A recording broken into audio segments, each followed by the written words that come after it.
So we have a very specific mission for this deep dive today. Hmm. We are going to trace how human beings constructed this interface over time, specifically looking at what the source calls the revolution of light and abstraction.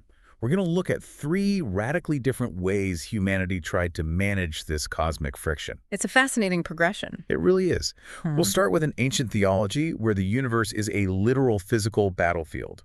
Then we'll look at a system that explicitly transitions that battlefield into an abstract intellectual project. Mhm. And finally, we'll explicitly transition into a framework that treats the entire universe as a giant prison you just need to escape. The ultimate cosmic prison break. Yes. But I want to start with that first one because it really sets the stage. If we go back to ancient Persia, starting with Zoroastrianism, how do they visualize this fiction? Well, Zoroastrianism introduces this framework of absolute moral dualism. Hmm. If you're used to the idea of one supreme creator who just made everything from scratch, this requires a major perspective shift. In this system, there isn't just one origin point. There are two independent primal forces. Wait, two entirely separate origin. Right, they've existed eternally in parallel, and crucially, neither one created the other.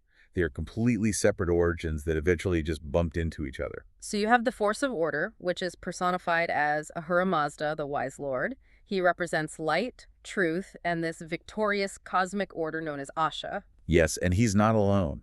He has this entire heavenly council, the Vashaspentas, which are like these holy spirits or heavenly archetypes of good mind and immortality. And on the other side of the scale, you have the force of chaos, Angramenyu, the destructive spirit. He embodies darkness, decay, and the cosmic lie. And he commands an exact mirrored dark army of demons called the Devas. So it is a perfectly symmetrical standoff between two heavyweight forces. But the physical universe, like the stars, the earth, our actual bodies, didn't exist yet, right? The research points out that physical creation was manufactured for a very specific reason in this theology. It wasn't built to be a beautiful garden for humans to just hang out and enjoy. No, the material cosmos was built as a trap. For a trap. Yeah, Ahura Mazda created the physical universe to serve as a contained battlefield. The idea is that you cannot defeat an eternal formless enemy in the abstract. You have to ground them in a physical arena where their energy can be slowly depleted. Oh, I see. The physical world is the interface. It is the literal stadium built specifically so these two polar forces can fight each other. If the universe is just a giant stadium built for a war between eternal light and eternal darkness, I feel like humans are just collateral damage in the crossfire. Like, are we just sitting in the bleachers hoping the good guys win? What's fascinating here is that it's actually the exact opposite. Yeah. Humans are the central mechanism of the battlefield. Really? How so? In the Zoroastrian cosmology, humanity is entirely unique because we are the only entities in the universe with absolute freedom of choice. The heavenly spirits and the dark demons, they're locked into their natures. An angel can't choose to be bad. A demon can't choose to be good. So they're just running on a script. Exactly. But you, as a human, stand perfectly at the fulcrum of the scales. Every single time you make an active choice to align with truth, with Asha, you are literally fighting the war. Wait, so if I choose to, tell the truth instead of lying, or if I keep a promise, I am physically tipping the balance of a cosmic war? Yes, you are. And the reverse is also true. If you participate in deceit or allow decay, you are actively empowering the demonic army of chaos. It places an immense universe-altering weight on your everyday actions. The friction of your daily choices is the primary condition for establishing order. The goal is to accumulate enough truth and order over time to trigger Frashokureti. Okay, Frashokureti.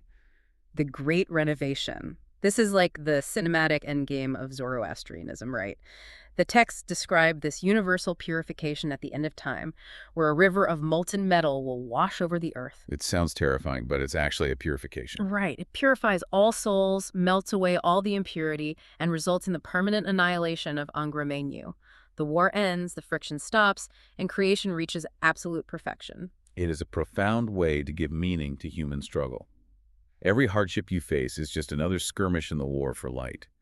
But as powerful as that external physical battlefield is, it's also incredibly exhausting. I can imagine believing every minor moral failing fuels a literal dark god would be a lot of pressure. Definitely. So if you are exhausted by the idea of an endless physical war against a literal dark army, there is a completely different way to frame this friction.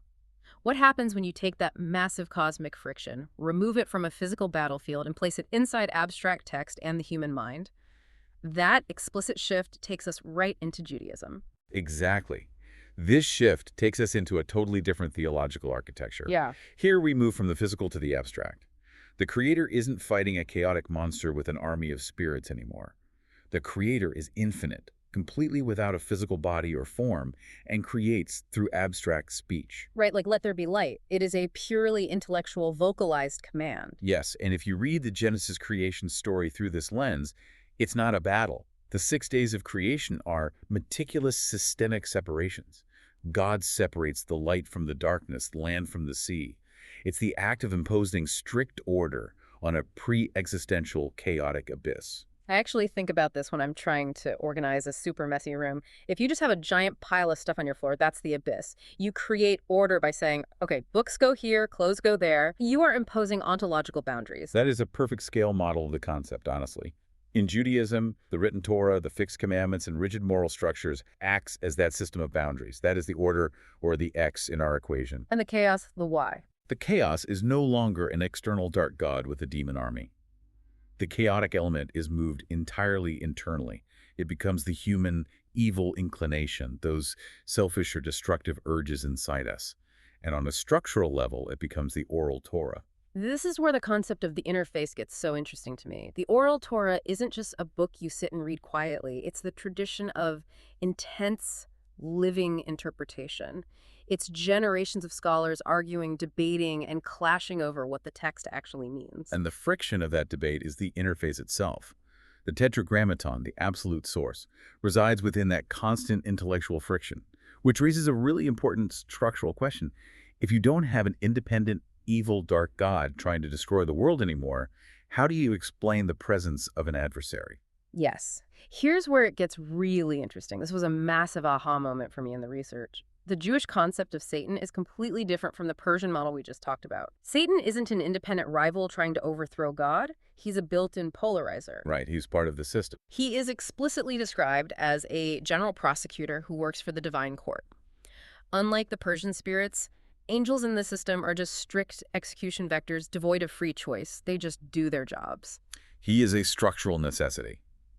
If humanity's purpose is to make moral choices, you need someone to present the counterargument. Without the prosecutor generating friction, the trial has absolutely no meaning. It's like a massive tech company building a complex piece of software. God is the lead developer, and Satan is the QA tester, the quality assurance guy. His sole job is to actively try to dink the code, to stress test the system, and find the bugs. He's not a rival CEO trying to bankrupt the company. He's literally on the payroll. His friction is a required feature of the development process. It's a great analogy, but we can actually push it even further. A QA tester usually wants to find a bug so the developer can patch it and eliminate the friction entirely. In this theological framework, the friction itself is the feature. Oh, I see. The debate, the struggle, the questioning, what the Talmud calls debate for the sake of heaven, is not a systemic defect. It is the vital heartbeat that keeps the interface alive. So wait, does this mean arguing and friction are actually divine acts? Yes, they absolutely are. Interpretive friction is a holy pursuit, and that partnership has a practical application in the physical world, known as tikkun olam, or repairing the world. Repairing the world. Right. The physical world is viewed as an intentionally incomplete project. Humans are co-creators, tasked with pulling divine order down into the chaos through highly specific mundane actions. Like lighting a candle at a specific time or observing dietary laws. You use the physical world as an interface to generate order. You are actively partnering with God to repair a damaged cosmos. Exactly. But let's pause here, because both Persia and Judaism view the physical world as something valuable. Either it's a necessary stadium to defeat evil, or it's a noble project to repair. But what if the physical world wasn't a project to fix at all? What if creation itself, the very act of making matter, was a terrible mistake? This brings us to the radical inversion of Gnosticism. It completely flips the ontological equation on its head. Gnosticism offers this mind-bending mythology where the ultimate divinity, the pure, infinite source, had absolutely nothing to do with creating the physical earth. They call this ultimate source the pleroma. The pleroma, which translates to the fullness. Yeah, and the fullness of hidden, pure divinity. And it is pure light, completely hidden away from the material reality we know. And from this fullness, various celestial entities called eons emanate. But then a massive cosmic error occurs. The lowest of these eons is named Sophia, meaning wisdom. Sophia attempts to create an entity by herself, without the approval of the true source. And this rogue action causes a kind of heavenly fusion error. A glitch in the divine matrix. Basically, yeah. And the result of that mistake is the spawning of a flawed, blind, arrogant, and jealous monster known as the Demiurge. The false creator. And because the Demiurge is blind and flawed, he doesn't even know the pure light of the Pleroma exists above him. He genuinely believes he is the only god in town, so he builds the physical, material world. But he doesn't build it as a stadium for a noble war. Right, and he doesn't build it as a project for humans to repair. He builds the physical universe as a literal cage. A prison made of matter designed specifically to trap the divine sparks of light that accidentally fell from the Pleroma during Sophia's mistake. And we, our human consciousness, we are those trapped sparks. Think about how this transforms our understanding of order and chaos. In the previous systems, order was the ultimate goal. But here, order, the laws of physics, material law, the moral commandments of traditional religions, is the Demiurge's system of structural oppression.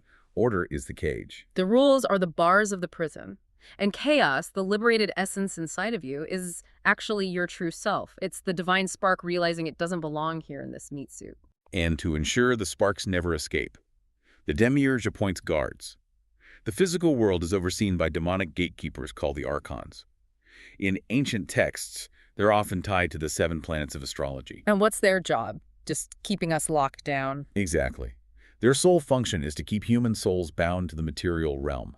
They use physical laws, worldly laws, and even institutional religion to keep you completely distracted. When you die, their job is to block your ascent and recycle you right back into the prison of matter. I mean, this feels incredibly similar to the premise of the movie The Matrix. You are living inside a simulated prison. The rules of reality are rigged by the wardens, the agents, the archons.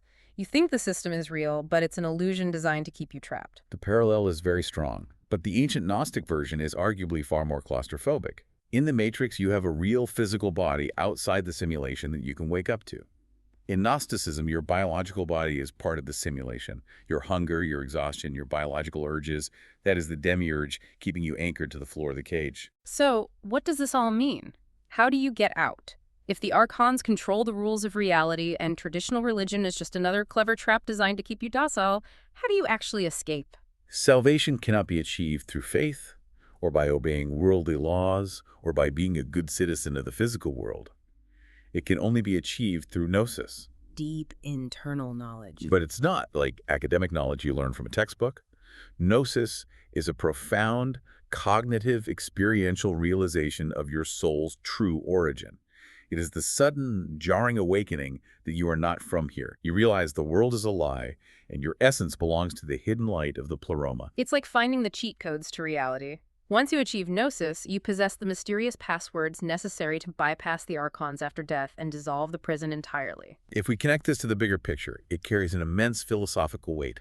But isn't it incredibly isolating to view the entire physical universe, your own body, and all its moral laws as an evil trap engineered against you?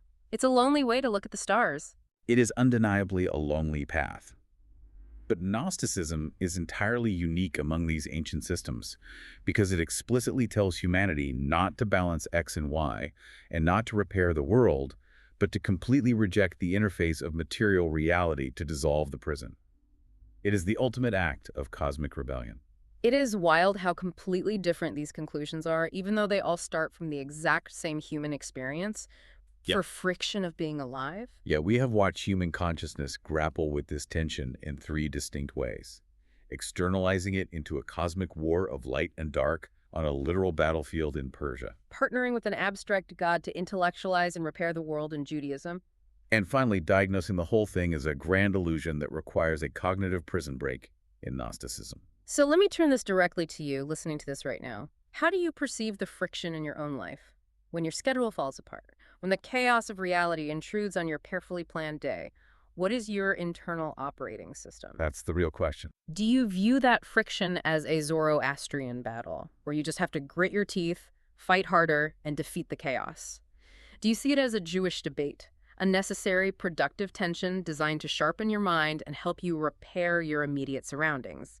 Or do you occasionally feel that Gnostic urge, that creeping suspicion that the whole rat race is a trap and you just need to unplug, move to the woods, and break free from the noise entirely?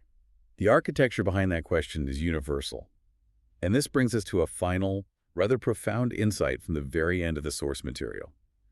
We often look back at these ancient frameworks, the demons, the archons, the heavenly councils, and assume that in our modern secular era, we have completely outgrown them. Right, we think we're way too rational for all that now. But the source material makes a brilliant observation. While cultures swap out the nouns, the underlying equation never changes.